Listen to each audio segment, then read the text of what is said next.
সমুদ্রের অনেক গভীরে ছিল এক রহস্যময় রাজ্য, নীরব তরঙ্গপুর। এই রাজ্যে বাস করত হাজারো রকমের সামুদ্রিক প্রাণী, তবে তাদের মধ্যে সবচেয়ে বড় ও রহস্যময় ছিল একটি দৈত্য তিমি মাছ। তার নাম ছিল তুফান। তুফান ছিল বিশালাকৃতির, কিন্তু খুবই দয়ালু ও বুদ্ধিমান। সে সবসময় সমুদ্রের নিয়ম রক্ষা করত এবং দুর্বল প্রাণীদের রক্ষা করত হাঙর বা দস্যু স্কুইডদের আক্রমণ থেকে। এই রাজ্যের এক কোণায় ছিল একটি বিখ্যাত শপ, রত্নের দোকান। এই দোকান চালাতো এক বুড়ো অক্টোপাস, নাম তার ঝিনুক কাকা। তার দোকানে পাওয়া যেত নানান রকম মূল্যবান জিনিস, মুক্তা, প্রবাল, ঝিনুকের হার, এমনকি জাদুকরি পানির ঘড়ি। একদিন তুফান জানতে পারল সমুদ্রের বাইরে থেকে কিছু দস্যু স্কুবা ডাইভার আসছে রত্নের দোকান লুট করতে। তারা খুব চালাক এবং ভয়ঙ্কর যন্ত্র নিয়ে আসছে। তুফান সিদ্ধান্ত নিল সে ঝিনুক কাকাকে রক্ষা করবে। রাত গভীর হলে ডাইভাররা নিচে নেমে এল।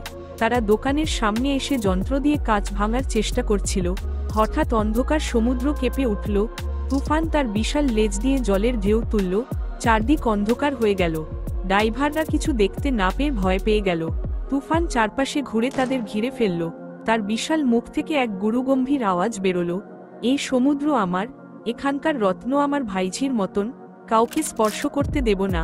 ভয় পেয়ে ডাইভাররা পালিয়ে গেল। ঝিনুক কাকা আনন্দে কাঁদতে কাঁদতে তুফানকে জড়িয়ে ধরল।